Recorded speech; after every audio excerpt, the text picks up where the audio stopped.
Hello and good evening. Figured it was about time to do a channel update as well as some updates on the real potable antenna, specifically the version 2.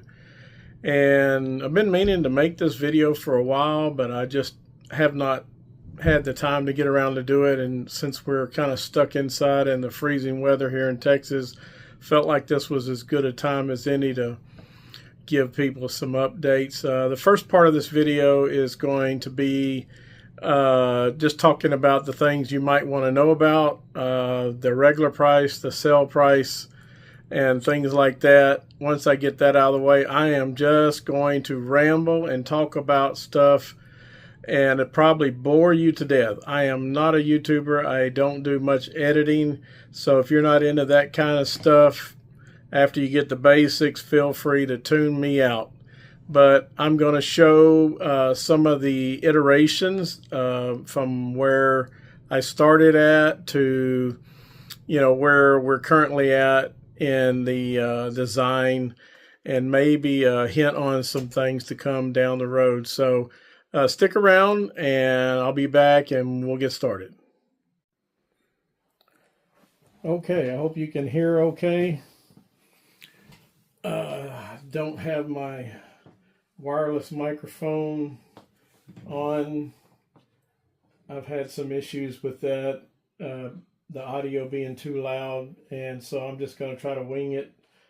So the major part of the news that I wanted to get out to everybody is we had a pretty successful, I guess you could call it kind of a pre-launch of the version 2. We went through, I believe it was 20 or 25, I forget now what it was. And going through that process, I found small little things that could be improved, and nothing that was major, but small things. And then I'm going to show in this video what kind of led us up to where we're at now. A lot of iterations, different things that we tried. But the basics of it is the antennas going forward, unless they're on sale or, there's some kind of a coupon or something like that, the price is going to be $139.99 for the basic version, and that's with the standard material. If you want an upgraded material, upgraded would be anything with carbon fiber, ABS, or ASA. It would be $5 additional charge. And then if you get any customization, that's another $5 on top of that. One thing to note, I did not really enforce it in the first kind of pre-launch, but if you do want to customize and you want to mix something, maybe say you want half of it to be carbon fiber and the other half, a regular or something like that, then, you would need to pick the more expensive one as your main thing. And then in the comments or whatever, put what color or how you want it mixed, whatever, that way. Because the material is more expensive. So I don't know how long. Right now they're on sale for the same price as before, the $119.99. I don't know how long I'm going to run that sale. I've already incurred the price increases of everything, but I've still got them on sale right now. Also, another note that I wanted to announce is if you're in the local greater Houston area, we will be at the Greater Houston Area Ham Fest, which is in Rosenberg. I believe that's February I think it's the 19th and the 20th, or the 20th and 21st. I'm not 100% sure on that, but we will be there. And I plan on trying to have some antennas on hand, ready to purchase. You can also, at any time, you can place a pre-order. We will for sure have a special price for that Ham Fest. So if you're looking and you're in the area, you can take advantage of that as well. We are a vendor, and we're also a sponsor of that Hamfest. So that was the main things that I wanted as far as the update and the product. And if you don't want to hear anything else, then you can feel free to leave, or you can stick around and watch me bore you to death with these different details. So where did I come from? So we started off with, not me, but me and Ron, we started off with the chalk reel. And the chalk reel was never designed for an antenna. It's something that we just made do with. It was never, it had a curved bottom. So trying to put a flat box on a curved surface, you could only get 2 screws in there. Little things like that. But the main thing, as I talked about before, we had trouble with logistics, prices, tariffs, instability in, product procurement and things like that. So it just made sense to try to do something and make sure we got a product that we can control, and we can make changes on the fly if we decide we want to do something different. We're not limited to just that one platform. So in the very beginning, my original thought behind, some of this was to have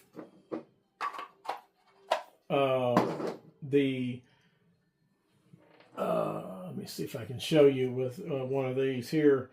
I wanted to have the toroid built in the box, all in one package. And this is kind of the design that I came up with. And the thing was to have the toroid in here. And the nice thing about this design was you could put a 240-43 or you could put a 140-43. And then it had a needle washer bearing that set on here. And then on on this side right here, the needle bearing, touched up against this connection, and then that made the connection into the wire. And of course, the spool set on top of here like this, and would rotate, and then of course you had your top on here. Unfortunately, and there was a lot of iterations of this design. I can't even tell you how many pieces that I wasted and threw away. But the problem was the performance was just not there, and a lot of trial and error. But at the end of the day, was not satisfied. I actually thought it was the washer bearing, the needle bearing.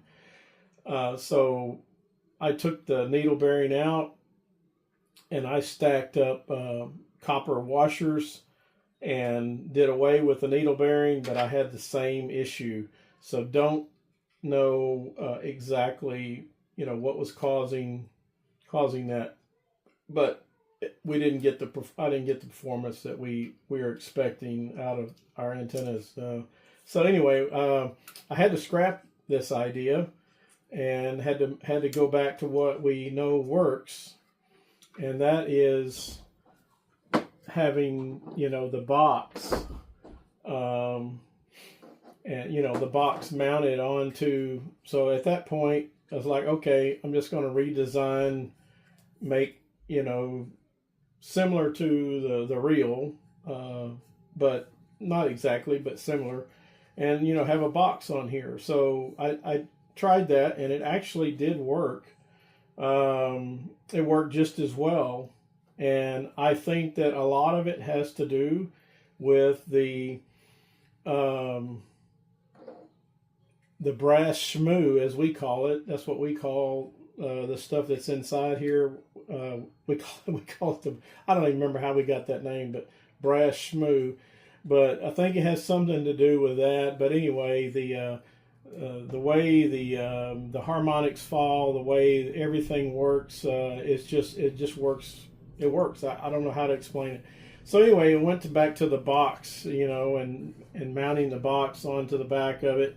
And there's the single stud, that I don't know if you can see that, the light, but there's the stud in here. The stud, come through, and this is a 2mm stud, and this piece right here it's all super glued. This was what I was trying to get away from. For a while it was okay, but I saw down the road I wanted to get away from this. But basically this piece right here is super glued. It's super glued up here to keep it from rotating.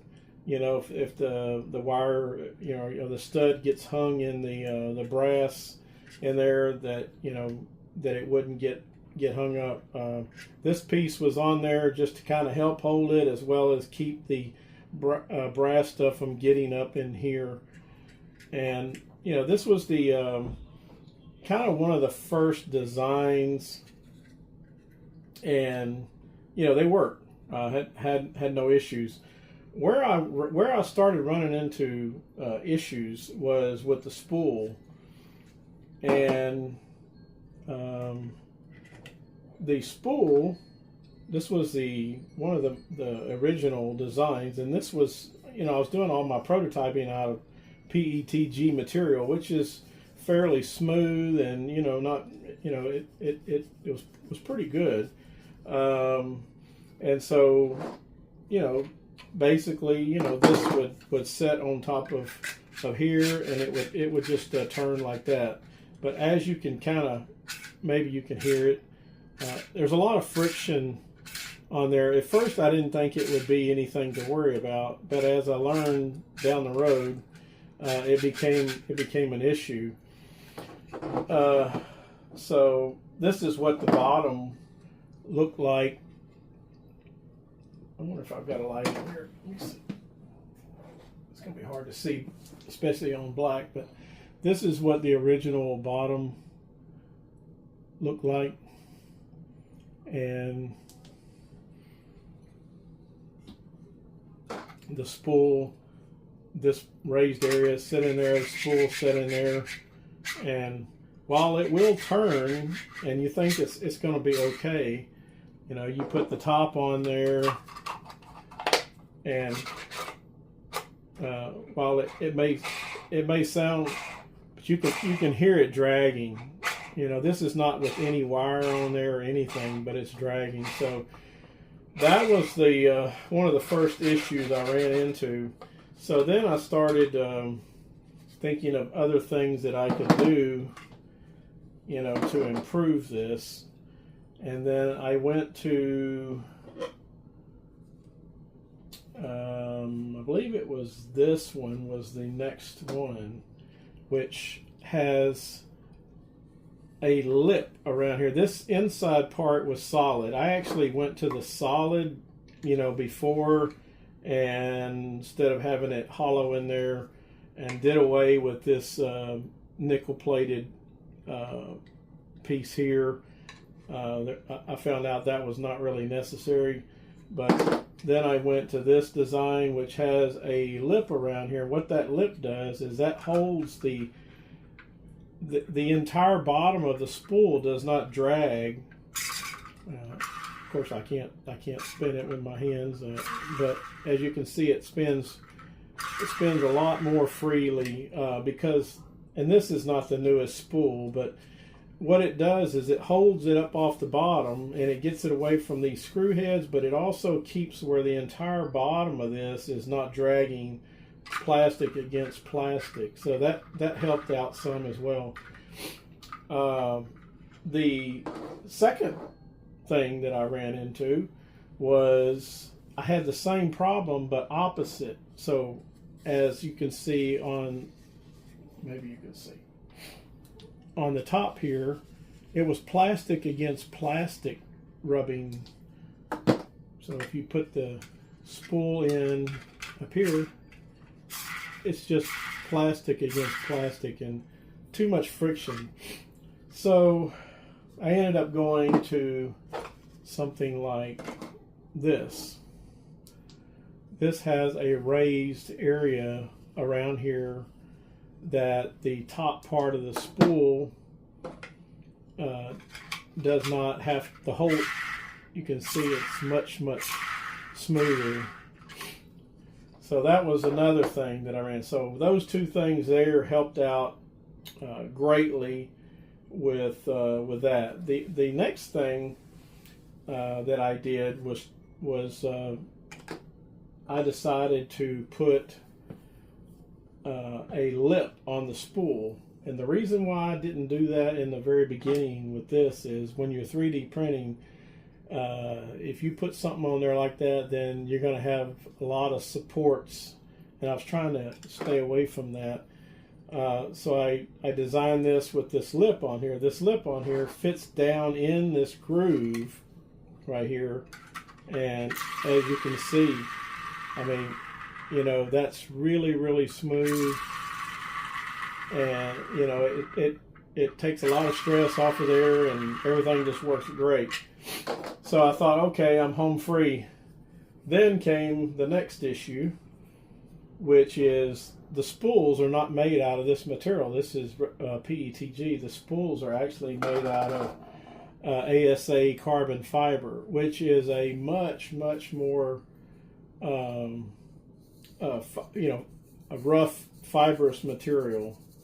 And I think that's when I went to this part right here on the top. I think I might have jumped out of order, but first I was trying to do it with just this lip down here in the bottom, you know, and you see it's pretty smooth. But without that lip, you know, well, I don't have the other part of it, but anyway, without that lip, it was riding on the top, and it was just too much friction. So I ended up putting this lip right here in there, and it made it a lot better. So this is the old box, you know, that just had a single, you know, hole in it for the stud to go through. This was, you know, kind of the old box. And so that was kind of all the iterations pretty much up to where things are at now. This was also an old version, just to show you. Let's see here. This was an old version that had the wire soldered directly onto the stud, and it works just fine. Like I said, the only issue is if you ever have to take that apart, you know, you cannot get it apart without destroying it. It will not come apart. You'll break everything before you ever get it apart. So that was something that I was looking into to changing as well. So I'm gonna get some of this here out of the way.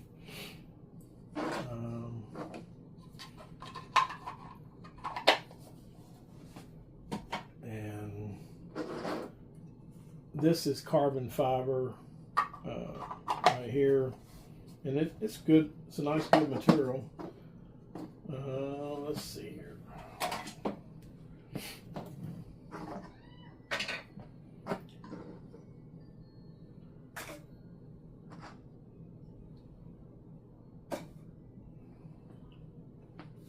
Yeah, I already talked about this.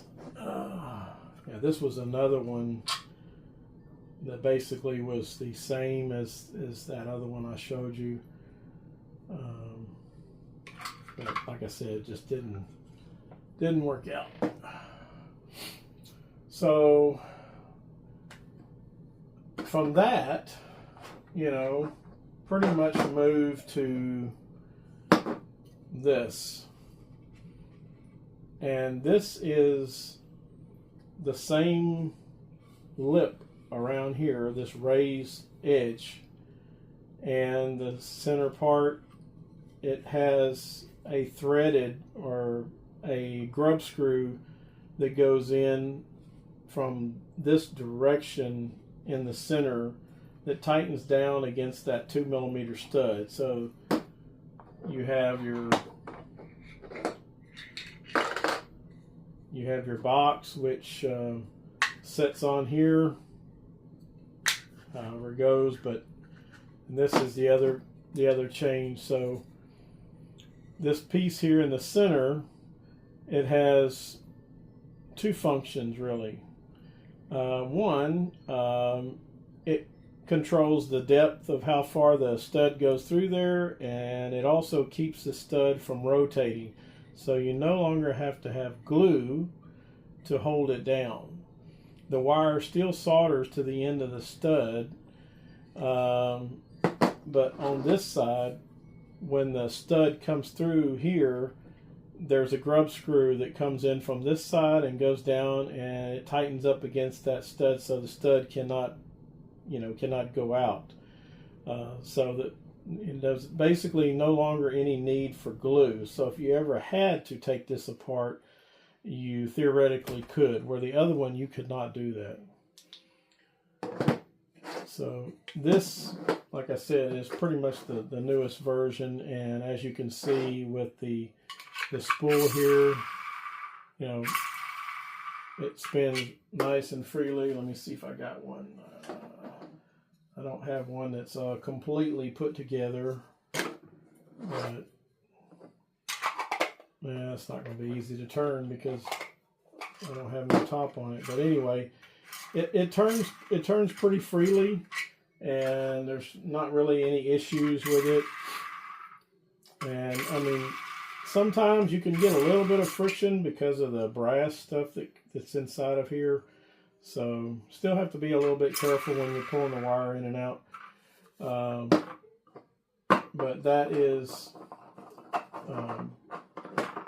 the major changes that was made to that.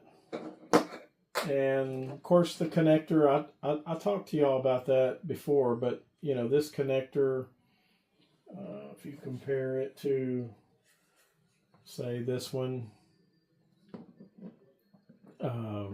no comparison. These right here they're cheaper Chinese connectors. These right here are expensive, and they're Teflon, and you can literally, even the people that are worse solderers, that don't know how to solder, cannot hardly mess up one of these. And these are really good quality connectors. I think they cost 3 times or more than what one of these costs. But anyway, yeah, probably more than 3 times. I think these come out with shipping and everything. By the time they get to the door, they're about $10 a piece. I think maybe a little more than that. I forgot. But anyway, so that's one of the changes. The other changes is all the hardware. Trying to use the best of the best that I can get. Still using the silicone wire, and I plan on continuing on with that for now. The magnet wire that we're using, this is a Remington 18 gauge. I'm also looking at another USA made brand, but for now this is the Remington. And what else can I say? Oh, I was going to talk about doing the different changes of the also, just so you know, if you order customization, these are the only 2 items right now, because these right here, if you wanted to buy an extra one or get one, I mean, they're cheap. I can, somebody buys your antenna and they don't like to have your call sign on it, that's easy to change. If you put your call sign on the box or on the antenna, then, if you decide down the road, you go to Hamfest or something, you decide you don't want it anymore, you may have more trouble selling it with your call sign on it. So I figured, I'd leave it off. All the antennas come with the protective cap, whether it's an SO239 or a BNC, come with an end insulator. I designed these. I can sell these if somebody wants extra of them. I haven't put them on the website yet. This file right here, the original design was not mine. Not sure what the license restrictions are on this. I'd have to look it up. If you see me at a ham fest or whatever, I may have some. As far as selling it online, I'm not sure about that one. Same thing with the cap. No need to reinvent the wheel. It works good, looks good. Not gonna worry. But these are provided free of charge. They're not. And let's see. So let's just, for example, let's say you wanted a red bottom and a white top. You could do something like that. And, you could do a red, white, and blue for that matter. You could put a blue box, or, you can mix and match it however you want. There's a lot of cool different combinations of colors. You could do red, white, and blue. I'm thinking about doing, for our Astros here in Houston, I believe their colors are like, I think they're like a blue. I think they're orange and blue, if I'm not mistaken. So I'm not sure yet how I'm going to do it. So I'm looking at doing something. Maybe I'll do,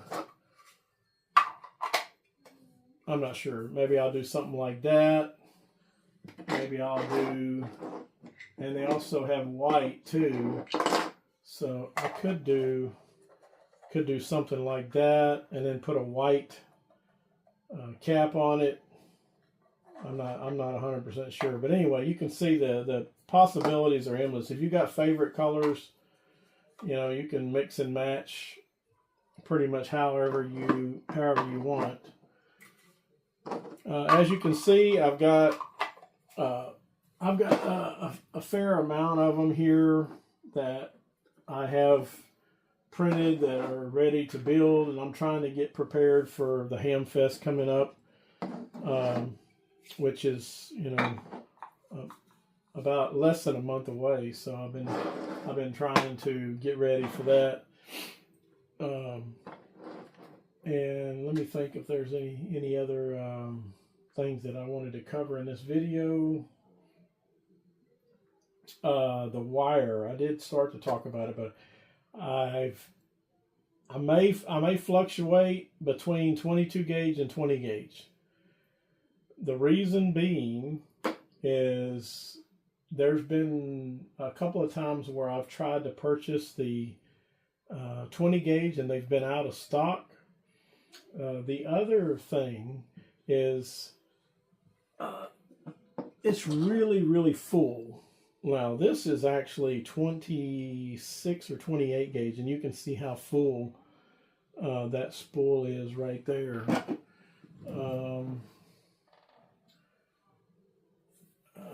The other one is over there across the room, but the spool is very full with 20 gauge. It will work, but it's very full.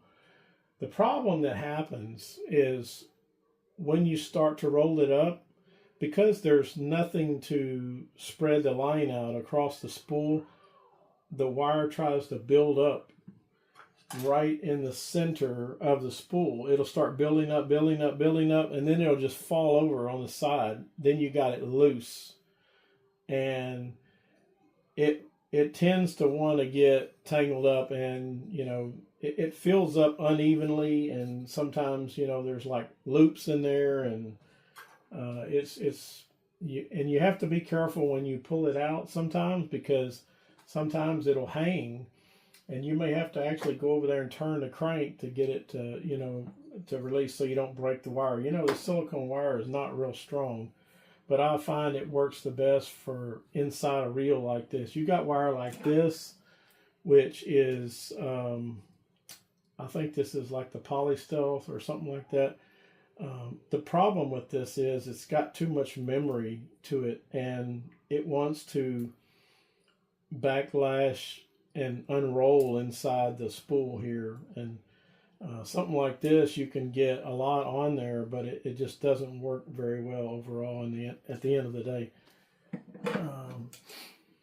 But that's all I got today. Like I said, they will be on sale for a little while longer. I'm not sure how long. So if you go to the website and you see the price has changed, that's what's happened. And um, that's all I have. We'll catch you on the next one. If you have any questions, you can email me. I'm good on QRZ, N5BSB, and we'll catch you later. Thank you very much for watching.